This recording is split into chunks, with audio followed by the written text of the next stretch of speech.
Segunda Reis, capítulo de número 5, nós leremos o verso 1 até o versículo de número 17.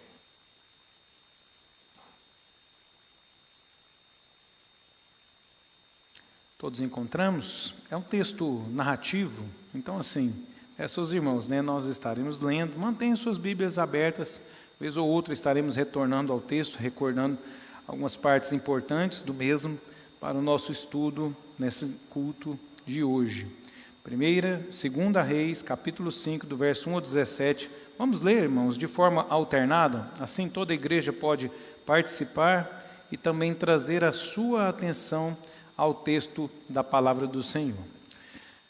Leiamos. Naamã, comandante do exército do rei da Síria, era grande homem diante do seu senhor e de muito conceito, porque ele, o Senhor, dera vitória à Síria. Era ele herói de guerra, porém leproso.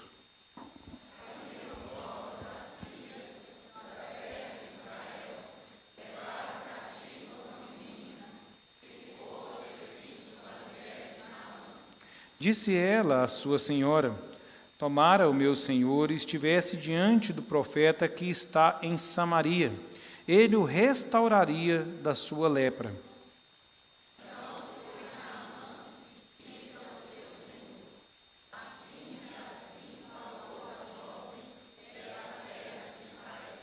Respondeu o rei da Síria: vai, anda, e enviarei uma carta ao rei de Israel. Ele partiu e levou consigo 10 talentos de prata, 6.000 siclos de ouro e 10 vestes festivais.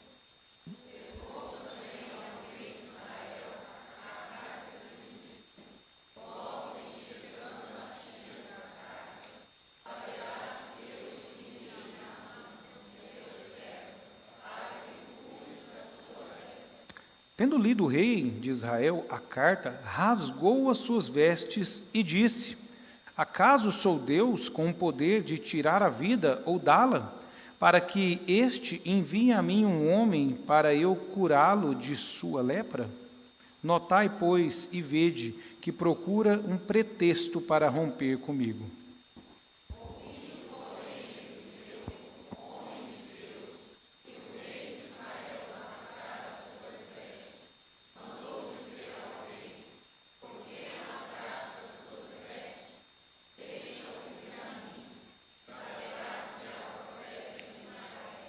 Veio, pois, Naamã com os seus cavalos e os seus carros e parou à porta da casa de Eliseu.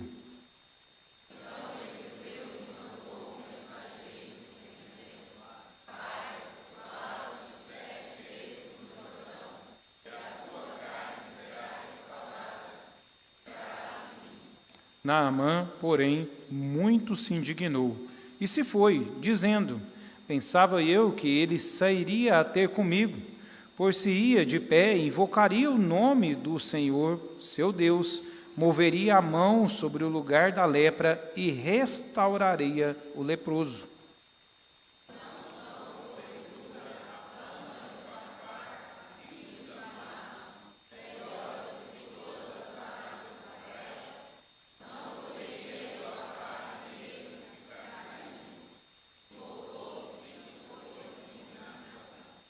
Então se chegaram a ele os seus oficiais e lhe disseram: meu pai, se te houvesse dito o profeta alguma coisa difícil, acaso não a farias? Quanto mais, já que apenas te disse: lava-te e ficarás limpo?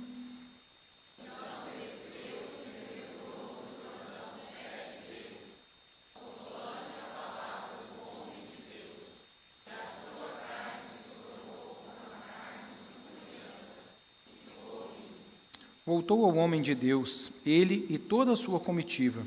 Veio, pôs-se diante dele e disse: eis que agora reconheço que em toda a terra não há Deus senão em Israel.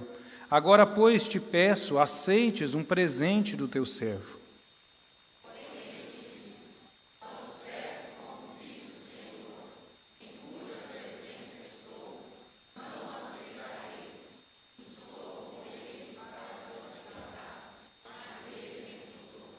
Disse Naamã: se não queres, peço-te que ao teu servo seja dado levar uma carga de terra de 2 mulos, porque nunca mais oferecerá este teu servo holocausto, nem sacrifício a outros deuses, senão o Senhor. Até aqui. Vamos dirigir a Deus uma palavra de oração uma vez mais. Coloque a sua vida, seu coração diante desse Deus, a quem lemos, a quem oramos, buscamos ao longo do culto, e quem agora temos a oportunidade de ouvir a palavra do Senhor. Que Ele traga cativo a nossa atenção, que nada nos roube o propósito que estamos aqui reunidos, que é de compreender a palavra dEle e por ela sermos edificados. Vamos orar? Pai Celestial, nós te agradecemos, ó Deus, agradecemos porque estamos diante do Senhor soberano, Criador de todas as coisas. Agradecemos, ó Deus, porque ainda que tamanha grandeza esteja no Senhor, aprove o Senhor nos escolher para estarmos diante da Tua santa presença. Aprove o Senhor, ó Deus, que tivéssemos a oportunidade de ouvi-lo, o Criador de todas as coisas e também o mantenedor da vida. Pedimos ao Senhor que Teu Espírito Santo, ao ouvirmos a Tua palavra, nos capacite a entendê-la, nos capacite a aplicá-la em nossas vidas. Que o Espírito Santo do Senhor nos capacite a dirigir a nossa completa e total atenção ao Senhor. Tantas coisas tentam nos tirar o foco daquilo que é o principal, que é dedicar a nossa atenção ao Senhor. Por isso peço, ó Deus, que o Senhor nos capacite, dando total atenção à Tua palavra e dando total compreensão daquilo que estaremos estudando nessa noite. É a nossa oração no nome de Jesus Cristo. Amém. O texto que temos diante de nós nos apresenta a história de Naamã. Naamã, que era comandante do exército da Síria, como o próprio texto nos diz, um grande homem. Um homem que já havia atingido a maior posição própria do cargo e da carreira a que ele havia se proposto. O texto inicia nos dizendo que ele era o comandante do exército do rei da Síria, que era um homem grande diante do Senhor, de muito conceito. Ele já havia atingido grandes vitórias para o seu rei. Ele já estava na posição mais importante no que diz respeito à carreira própria daquela época. Naamã já havia conquistado para si muitas coisas, inclusive o reconhecimento de toda uma nação. Embora o texto não deixe explícitos a nós, mas é certo, por aquilo que nós compreendemos que significa o cargo que ele ocupa, certamente aquele homem também era dono de diversas propriedades, de um bem patrimonial que lhe proporcionaria usufruir e ter o melhor daquilo que estava disponível em todo aquele reino, e que era um grande reino naquela época. Contudo, ao finalizarmos a leitura do versículo de número 1, ao termos o relato de tudo aquilo que aquele homem possuía, de todas as coisas que estavam ao seu dispor, de tudo aquilo que ele havia alcançado, o texto finaliza no versículo 1 dizendo: porém, era leproso. Tinha tudo, havia atingido uma posição muito alta, mas não podia usufruir com alegria, com plenitude de todas as coisas que ele tinha a seu dispor. De tudo aquilo que ele tinha, havia algo que lhe impedia de plenamente desfrutar daquelas coisas. Havia algo que lhe travava a situação e que, por causa dessa lepra, especificamente no caso de Naamã, ele não podia usufruir, não podia desfrutar de tudo aquilo que ele havia alcançado. É interessante a história de Naamã, e talvez imediatamente a gente não faça aqui uma comparação tão nítida com as nossas vidas, mas se você aprofunda a reflexão sobre a história de Naamã, certamente ela é parecida com muitas histórias próximas a nós, ou quem sabe até mesmo com a nossa própria história. Quando, por vezes, queridos, ao longo da nossa caminhada cotidiana, nós atingimos posições, alcançamos bons lugares, bons empregos. Por vezes alcançamos situações que muitas pessoas ao olharem falam: olha, fulano está em uma boa posição, está em um bom momento da vida, mas alguma coisa nos impede de desfrutar plenamente daquilo que nós alcançamos. O caso de Naamã, uma enfermidade. Em algumas outras situações, um conflito familiar, uma dificuldade dentro do casamento, com os filhos. Em outras, talvez a própria ausência de atingir uma estabilidade financeira, ou até mesmo um vazio dentro da alma, que mesmo que você tenha alcançado tudo, aquele tudo ainda não te proporciona a plena satisfação, a plena alegria, o pleno gozo. Era isso que acontecia na vida de Naamã e muitas vezes é isso que acontece na nossa caminhada. Nós estamos com tudo diante de nós, mas por vezes percebemos que alguma coisa nos impede. E nós não temos respostas, não temos solução para essas coisas e por vezes tentamos em nós mesmos atingir essa solução. A história de Naamã tem muito a nos ensinar por aquilo que ele pôde aprender e que você e eu também podemos retirar em sua história, pelo fato de que, por vezes, muitos problemas parecem insolucionáveis, irreversíveis, mas a presença de Deus, a intervenção do Senhor, a companhia de Deus é quem de fato proporciona a solução, o contentamento e aquilo que é necessário para que tenhamos uma vida de plenitude, de gozo e de alegria. É isso que nós vamos encontrar na história de Naamã, e você também vai perceber à medida que nós vamos estudando esse texto que temos diante de nós. Se você observar, o texto ele não encerra no versículo de número 1. Nos diz que esse homem que era grande, esse homem que tinha todas as coisas a seu dispor, mas que tinha lepra, que impedia ele de ir adiante, ele tem, ao longo da sua caminhada, a providência de Deus que intervém de uma forma extraordinária na sua caminhada. Versículo 2 diz que as tropas da Síria, haviam sempre alguns conflitos, não é, da Síria, os arameus ali com o pessoal de Israel. Se você volta alguns capítulos, 2, você vai ver uma guerra ali sendo travada entre esses dois países. Se você avança mais 2 capítulos, também temos um novo conflito, de maneira que sempre havia ali alguma dificuldade, algo que estava sendo conflitado entre aqueles países. No texto que temos aqui era um momento de estabilidade política. Mas um pouco antes, versículo 2 nos traz um relato. Diz que as tropas da Síria saíram de Israel e levaram cativa uma menina.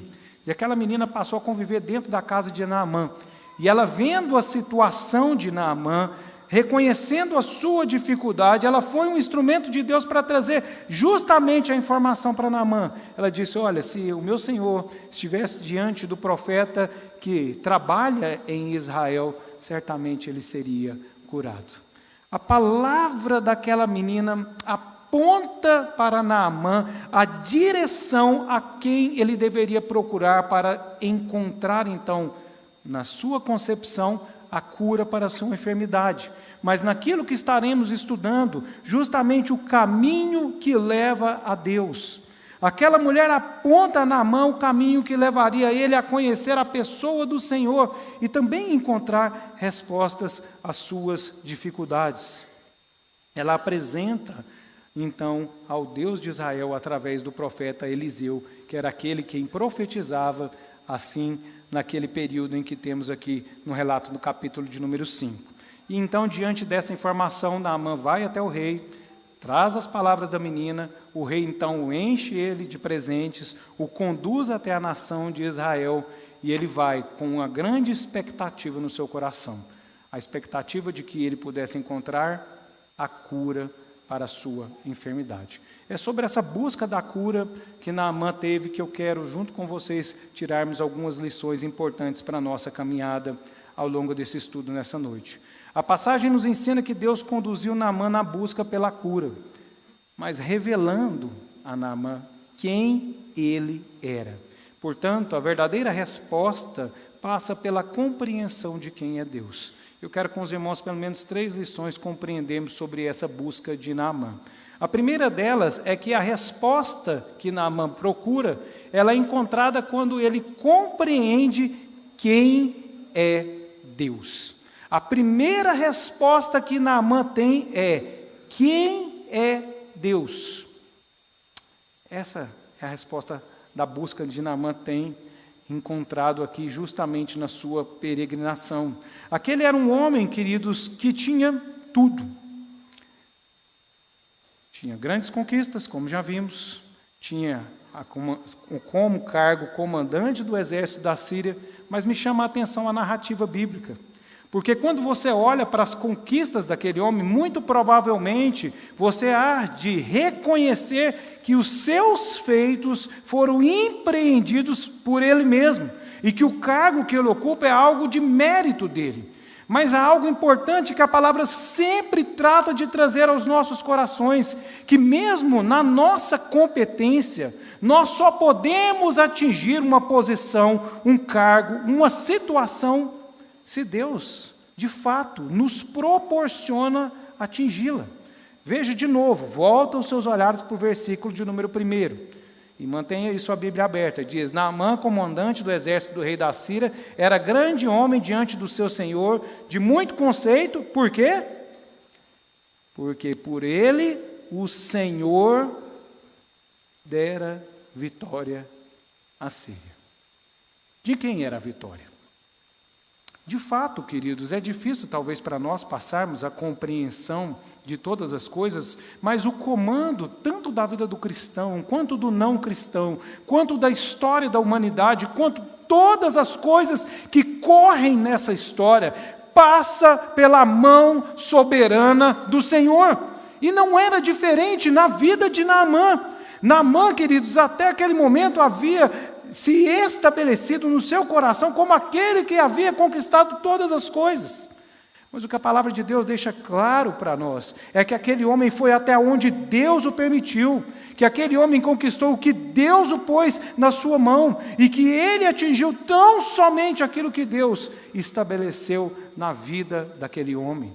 É importante, queridos, nós reconhecermos que nós, sem a presença do Senhor, sem o reconhecimento soberano de Deus, não somos absolutamente nada. Se você volta um pouquinho a sua Bíblia, lá no livro de Samuel, quando nós temos a oração de Ana, nós vamos ver que é justamente isso que Ana diz a Deus na sua oração. Quem se recorda da história de Ana, ela era estéril, não podia ter filhos. Seu marido toma outra mulher que lhe dá filhos, mas aquilo traz um conflito enorme dentro de casa. Ana ora a Deus, Deus lhe dá um filho, e a oração de Ana, ela reconhece justamente isso. Ela diz, capítulo 2, versículo 1, meu coração se regozija no Senhor, a minha força está exaltada no Senhor, a minha boca se ri dos meus inimigos, porquanto me alegro na sua salvação. E aí ela passa a descrever a ação de Deus na história, verso 4, o arco dos fortes é quebrado, porém os débeis cingidos de força. Os que antes eram fartos de pão, agora se alugam, passam fome. A que era estéril, agora tem 7 filhos. O Senhor é quem tira a vida, o Senhor é quem dá. O Senhor, verso 7, é quem empobrece, o Senhor é quem enriquece. Se você avança a sua Bíblia no Novo Testamento, a mesma coisa nós temos na palavra dos apóstolos, quando diz que Deus é quem estabelece o rei, é Deus quem dá o governante. Ou seja, queridos, precisamos reconhecer, assim como Naamã precisava reconhecer naquele momento, que quem é soberano e supremo sobre essa terra é o Senhor.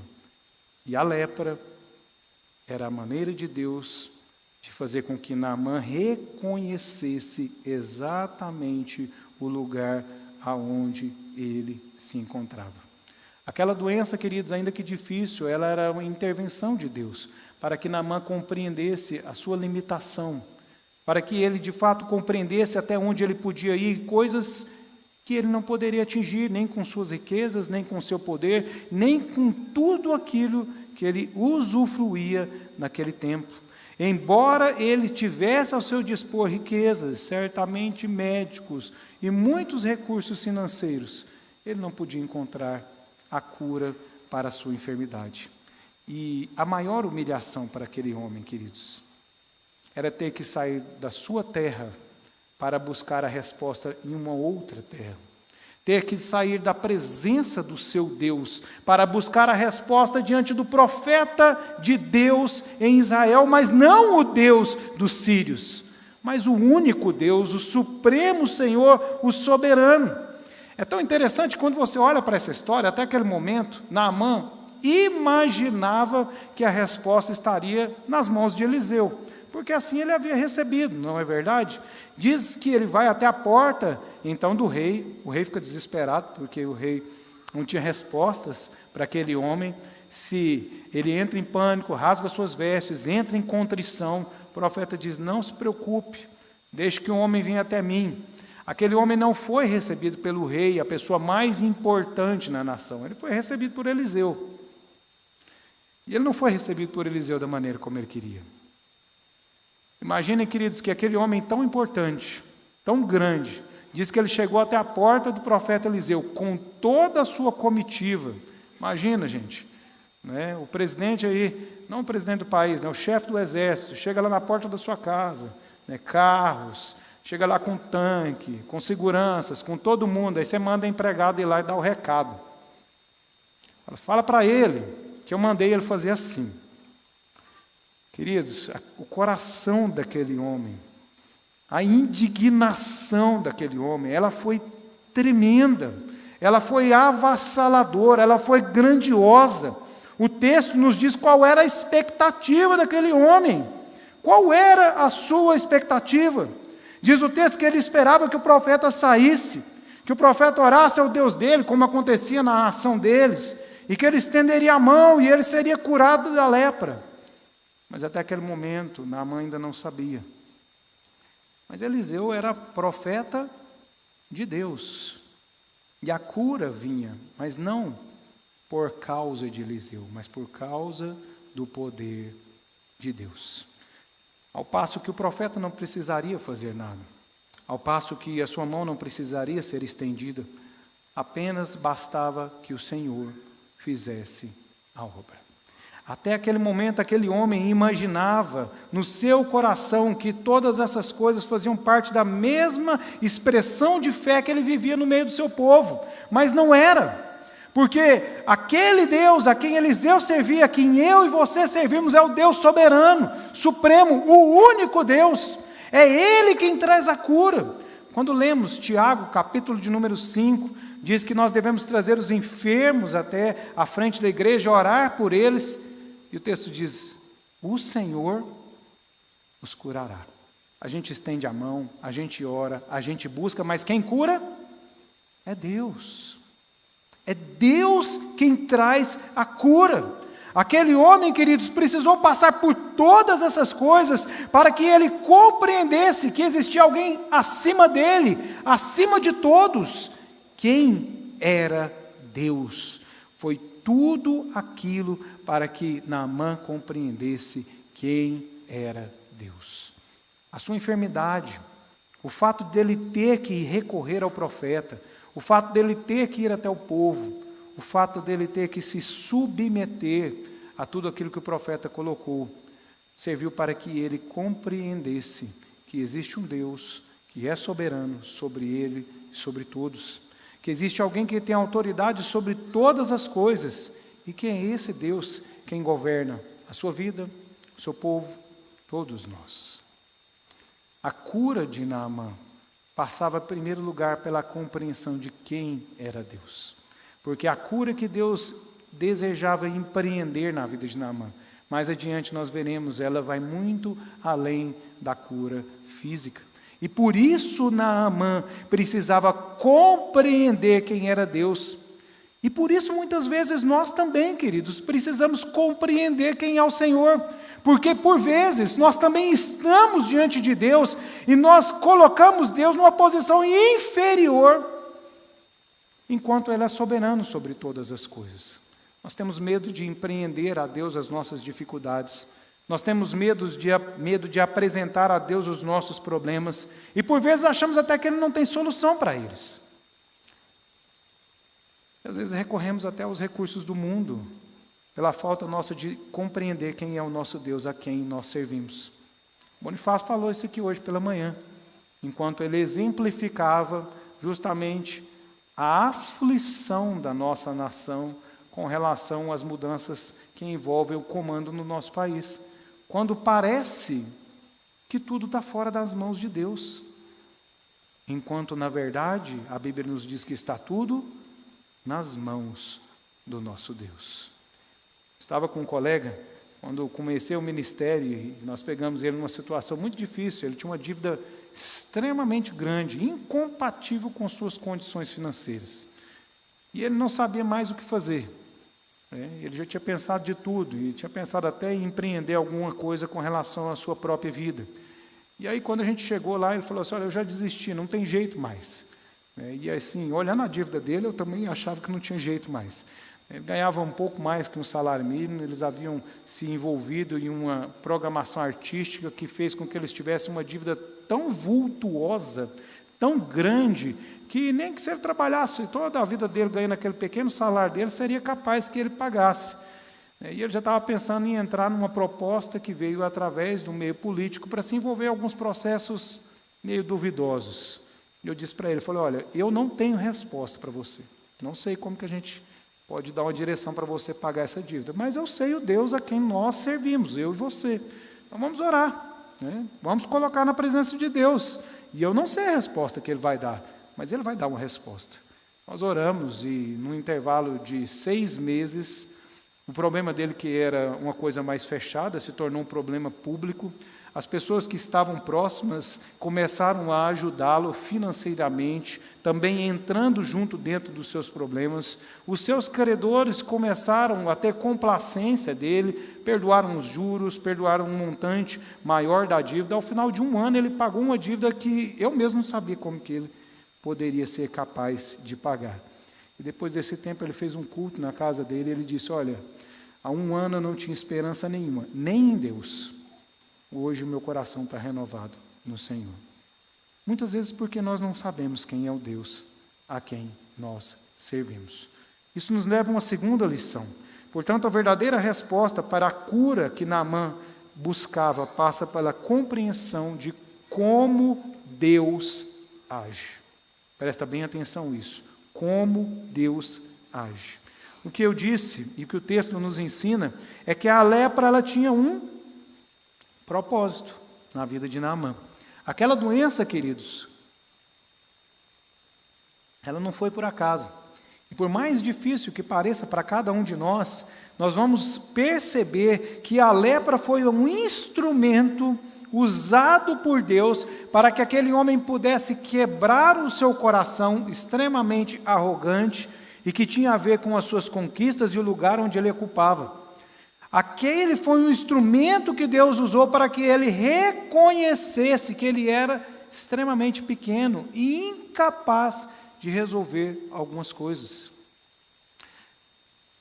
A cura, queridos, passava pela compreensão de que, por vezes, nós não temos respostas, mas Deus age de formas e de maneiras que, por vezes, não entendemos.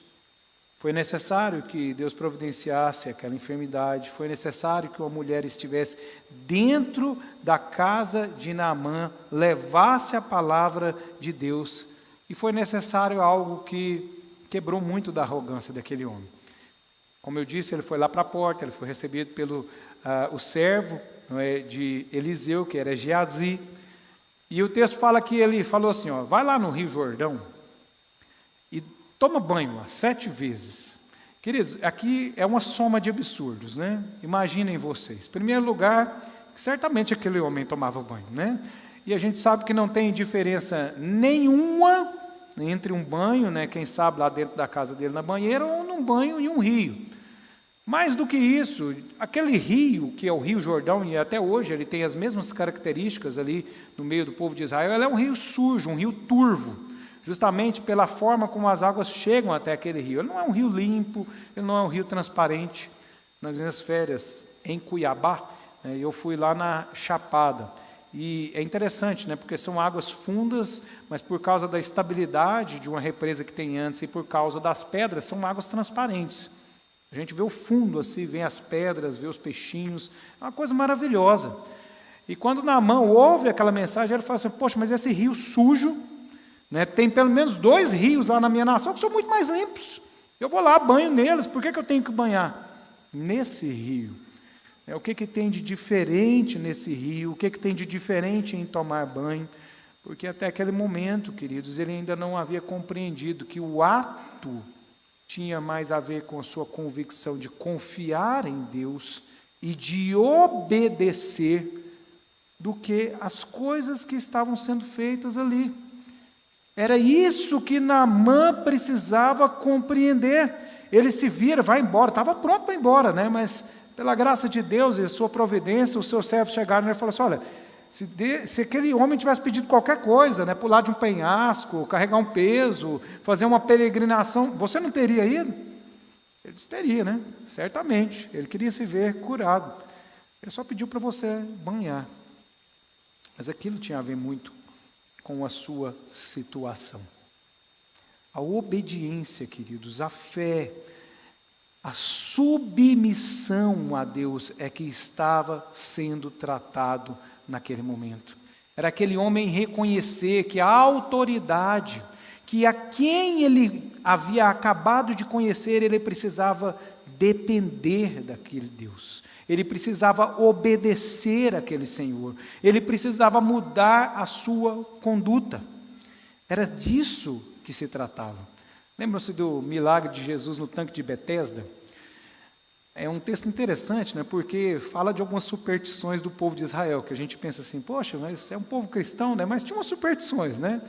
Eles tinham um tanque lá e o texto nos fala que eles tinham, né, no seu contexto cultural ali, a compreensão que de vez em quando o anjo ia lá e dava um papilote, né? Tocava lá na água lá. E a hora que ele tocava, se a pessoa pulasse dentro do tanque, ela era curada. Aí o pessoal ficava lá, né? Só de olho, né? Esperando, né? Balançou a água, paf, para dentro. Mas tinha alguns que tinham dificuldade, né? Um desses era um paralítico que estava ali.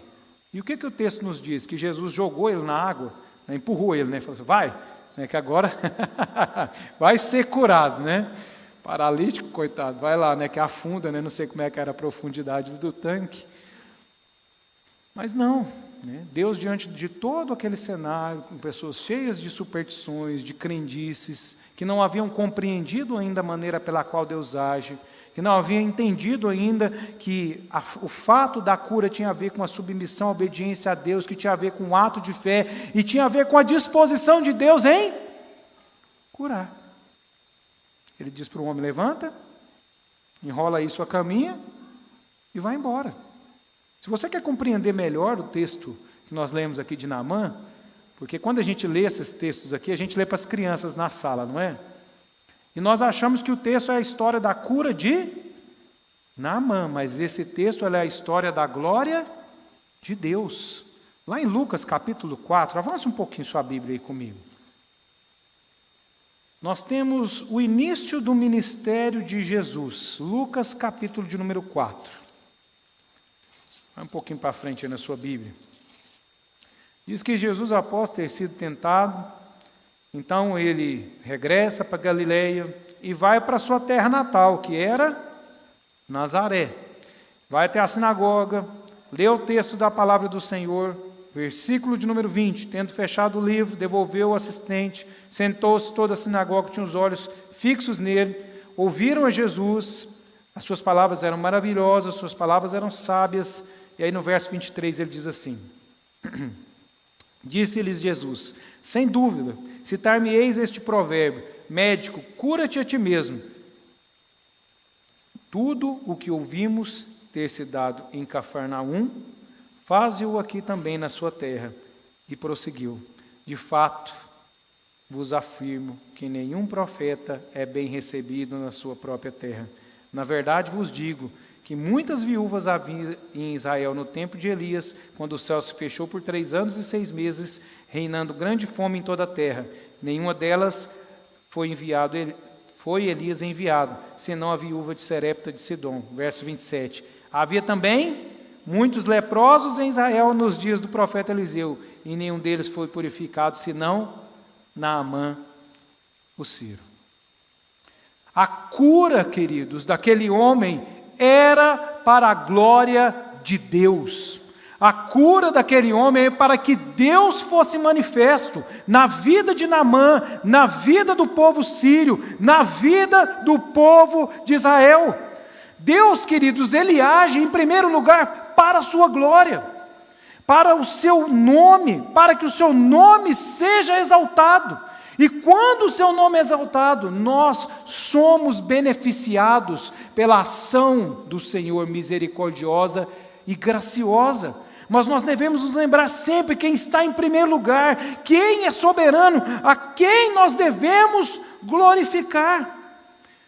Porque, queridos, nós nos dirigimos ao Senhor como se Ele não estivesse na posição dEle, que é soberano. Nós nos dirigimos ao Senhor impondo a Ele os nossos favores, mas não reconhecendo que tudo é para a glória dEle.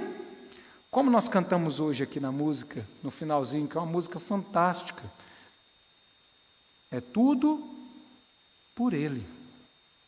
É tudo para Ele. Por vezes aqui está o nosso erro.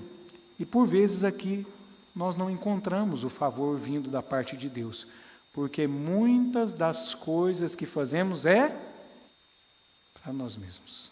Volta de novo em Tiago, capítulo de número 4. O que Tiago fala lá? Pedi e não recebeis, porque pedis mal para esbanjar nos seus?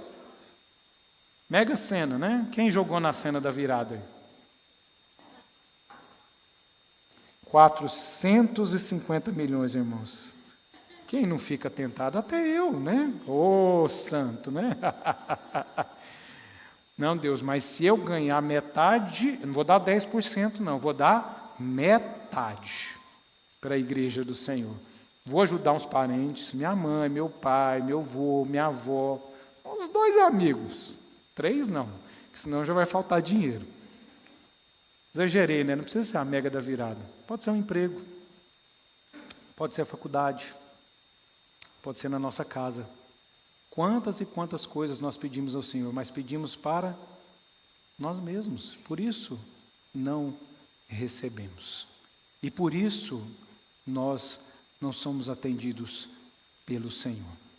Lembro na época de jovem, nós tínhamos um grupinho grande de jovens, e a gente estava naquela fase de prestar o vestibular. E aí um dos nossos colegas, falou assim que queria fazer na Federal. Na época, queridos, para nós que estudávamos em escola pública e tal, a Federal era quase que inatingível, muito difícil. Aí a gente orou, teve junto, apoiou, incentivou, o colega entrou na Federal. Lá na Federal ele conheceu os caminhos errados, tortuosos, e nunca mais voltou para a igreja. E até hoje eu conto essa história com um pesar grande no meu coração, porque eu lembro que era alguém junto conosco. Deus lhe deu o presente daquilo que ele buscava, mas aquele presente lhe foi um caminho de perdição. Isso por vezes serve para nós compreendermos, porque não temos algumas coisas, porque não atingimos alguns lugares. Não se sinta triste. Reconheça, Deus sabe o que é melhor para nós. Alguns receberão menos, outros mais, mas de acordo com a capacidade, queridos, de acordo com aquilo que Deus quer nos usar. Somente poderemos de fato alcançar quando nós reconhecemos a quem deve ser dado a glória. A busca de Naamã pela cura passou pelo reconhecimento de saber como Deus age. Enquanto eu e você não compreendermos como Deus age, a gente pode pedir, pode ajoelhar, pode fazer campanha, pode ficar de jejum. A gente não vai receber. O senhor sabe como é que Deus vai me dar ou não? Não, não sei, eu sei o que a Bíblia está nos dizendo. Que Deus ele age na nossa fé, na nossa dependência, mas de acordo com a vontade dEle e para a glória dEle. Se é para a glória do Senhor, certamente Deus haverá de estender as suas mãos, Deus haverá de abrir as portas, Deus haverá de fazer a obra para que a glória dEle seja estabelecida. Foi o que Jesus disse sobre Naamã. Porque ele foi curado entre tantos leprosos para que a glória do Senhor pudesse chegar ao povo sírio, para que o seu nome fosse proclamado. Isso nos leva à terceira e à última lição. Quais foram os efeitos da cura na vida de Naamã? Primeiro, nós compreendemos quem Deus é. Segundo, como Deus age. Em terceiro, quais são os efeitos daquilo que Deus faz. É interessante, queridos, porque aí você vê lá, versículo de número 14. Então desceu, mergulhou no Jordão 7 vezes, consoante a palavra do homem de Deus, e a sua carne se tornou como a carne de uma criança, e ficou limpo. Tem muita gente que para aqui, já está satisfeito, né? Parece que foi o mais importante que aconteceu no texto. Aquele homem foi curado. Agora tudo que ele tinha, ele podia usufruir. Agora tudo que ele havia alcançado, o posto que ele estava diante dele. Mas o mais importante, queridos, é o que veio a seguir. O mais importante foi o que Deus fez na vida daquele homem. A transformação veio mediante a manifestação do poder de Deus. Quando então aquele homem, versículo de número 15, voltou até Eliseu, toda a sua comitiva, colocou-se diante dele e disse: eis que agora reconheço que em toda a terra não há Deus, senão em Israel. E aí no versículo de número 17, lá no finalzinho ele diz assim: porque nunca mais oferecerá este teu servo holocausto, nem sacrifício a outros deuses, senão o Senhor. Qual era a cura que foi empreendida na vida de Naamã? Foi a cura no seu coração, na sua vida, na sua alma. A cura física foi só um brinde, e nem o maior. Porque de fato, queridos, naquele dia, naquele momento, naquela circunstância, Deus pôde empreender no coração daquele homem a compreensão de quem Deus era. Deus pôde empreender no coração dele o caminho para que ele manifestasse fé e obediência. E esse é o caminho que promove e produz a salvação. Quando cremos e quando manifestamos fé e obediência. E aqui então nós temos a transformação que resulta na conversão, na salvação de vidas. O que Deus, queridos, pode nos proporcionar é uma completa e total mudança nas nossas vidas. O problema é que por vezes nós diminuímos o que Deus pode fazer. Nós limitamos, nós não conseguimos enxergar. Nós por vezes, queridos, temos dificuldade de pedir o básico. E nós olhamos para aquele texto da palavra de Deus que fala que Deus vai nos dar muito mais do que o que nós pedimos, ou mesmo imaginamos, lá em Isaías. Fala assim, né, Deus não sabe o que eu imagino. Se Ele soubesse, olha, queridos, é você que não sabe o que Deus imagina para você. É você que não imagina o que Deus pode fazer na sua vida e através da sua vida. A grande resposta que Naamã teve naquele dia foi a cura no seu interior e também a cura no seu físico, porque foi através desta que Naamã pôde manifestar fé. E qual é a aplicação que eu e você podemos tirar para as nossas vidas? O que nós podemos tirar de lições, queridos, quando olhamos para a vida daquele homem? Que a gente inicialmente olha para o texto pensando que é a história sobre a cura de Naamã, mas nós vemos que é a história sobre a glória de Deus sendo proclamada através da cura na vida de Naamã. Eu quero deixar aqui algumas aplicações para as nossas vidas, queridos. A primeira delas é de que eu e você tenhamos um coração que compreende melhor o Deus a quem nós servimos. Queridos, nós servimos ao Senhor, Criador do universo, ao Deus que fez todas as coisas pelo poder da sua palavra, e a esse mesmo Deus que se fez carne e habitou no meio de nós. Não limite o que Deus pode fazer pela sua vida. Por vezes, queridos, nós colocamos as nossas adversidades, os nossos problemas, as nossas lutas diante do Senhor, e não temos um coração confiante de que Deus pode fazer algo. Ele pode, Ele faz, Ele fará algo muito maior. Devemos ter uma ação, queridos, e um coração mais compreendedor de quem é o Deus a quem nós servimos. Não limite o que Deus pode fazer. Eu não sei qual é a dificuldade que você ou eu estamos passando, mas eu sei o Deus a quem nós servimos. Às vezes as pessoas até chamam a gente para orar, né? Assim, ora pelo meu problema, o que você acha que eu posso fazer? Pode ser feito? Eu não sei, porque a gente não tem respostas. Tem coisas, queridos, que são grandes demais até para a gente produzir respostas. E até algumas pequenininhas que a gente também nem tem. Mas Deus tem todas as respostas e Ele tem tudo aquilo que é necessário para promover na presença dEle na sua vida uma grande revolução. Isso nos leva a uma segunda aplicação. Como eu tenho pedido para Deus e como eu tenho agido com relação aos meus pedidos. Porque é isso, queridos. Tudo na nossa caminhada cristã passa pela compreensão de para quem eu peço. É para a glória de Deus? A sua vida, a minha vida, é para a glória de Deus?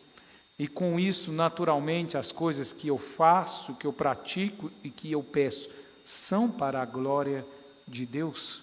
Pois se o forem, certamente teremos os nossos pedidos atendidos pelo Senhor, porque é isso que Ele nos ensina: pedir e dar-se-vos-á, buscai e acharei, todo aquele que me pedir será concedido, mas se para a glória de Deus. Nós temos vivido em um mundo hedonista, e é justamente essa dificuldade nossa no mundo que nós estamos e na maneira como nós conduzimos ao Senhor. Grande parte das coisas que fazemos, grande parte das nossas buscas tem a ver conosco mesmo, com nossos prazeres, com nossos anseios. Nós não aguardamos, nós não obedecemos, nós não dedicamos, nós não esperamos no Senhor, porque nós queremos agora, queremos ser satisfeitos, queremos ter o nosso coração cheio, e Deus nos nega para que nós venhamos a nos colocar no lugar onde é necessário que estejamos, reconhecendo quem somos e quem Deus é. Desfrutar, queridos, ter alegria, ter um coração satisfeito, passa pela obediência a Deus. Obedecendo a Deus, mesmo que tendo nada, é que proporciona grandes coisas na nossa alma e naturalmente na nossa vida. É isso que Provérbios fala, não é? É melhor o pouco com honestidade do que o muito com corrupção. Ou, fazendo assim uma paráfrase das palavras do provérbio. Ou seja, queridos, eu e você precisamos aprender a pedir ao Senhor e devemos aprender a ter dedicação. É como aquela história, né? A pessoa vem pedir, às vezes, o aconselhamento para o casamento. Então é interessante porque quando a gente olha para a Bíblia e fala assim, nossa, eu estou com dificuldades no meu casamento. Aí a gente pega a Bíblia, abre e fala assim, seja fiel, ame, se dedique, seja submisso. Fala assim, não vai mudar nada, isso aí está aí na Bíblia há 300 mil anos. O que vai resolver? Faça, queridos. Só faça. Não questione. Não duvide. Entrega o coração e veja o que Deus pode fazer. O seu casamento não é para a glória dele? Tenha certeza, ele vai fazer. As suas finanças são para a glória do Senhor? Tenha certeza, ele vai resolvê-las. As suas dificuldades no trabalho, em não poder prover o sustento para a sua casa, tem a ver com a glória do Senhor, ele vai abrir as portas de um trabalho, ele vai prover na sua vida. Finalmente, ao final dessa caminhada, eu tenho a plena convicção que todos aqueles que empreenderam uma vida assim, também colheram os efeitos na sua vida, puderam glorificar ao Senhor através dos seus lábios, porque viram a glória de Deus e também contemplaram a ação maravilhosa do Senhor. Olá, que bom ter você por aqui. E aí, gostou do vídeo? Então não se esqueça de se inscrever no nosso canal, ativar o sininho para receber as notificações dos outros vídeos que virão, curtir esse vídeo e principalmente, é claro, compartilhar ele com as pessoas que você ama, para que elas também sejam edificadas e abençoadas por essa mensagem. Nos siga também nas outras redes sociais que estão aparecendo aí na sua tela, para você poder acompanhar melhor os nossos horários e as nossas programações. Tá bom? Que Deus abençoe sua vida e até o próximo vídeo.